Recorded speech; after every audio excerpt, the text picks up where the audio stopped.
اعوذ باللہ من الشیطان الرجیم بسم اللہ الرحمن الرحیم ان اللہ وملائکتہ یصلون علی النبی یا ایہا الذین آمنوا صلوا علیہ وسلموا تسلیما اللہم صلی علی سیدنا و مولانا محمد معدن الجود والکرم وآلہ وبارک وسلم۔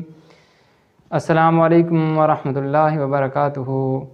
محترم سامعین، آج میں آپ کے سامنے عرض کرنا چاہوں گا کہ اللہ نے انسان کو تخلیق فرمایا، کس لیے تخلیق فرمایا؟ کہ وہ میری بندگی کرے گا، میرا فرما بردار ہوگا، میرے احکامات تسلیم کرے گا، میری وحدانیت کا اقرار کرے گا، میرے محبوب حضرت احمد مجتبیٰ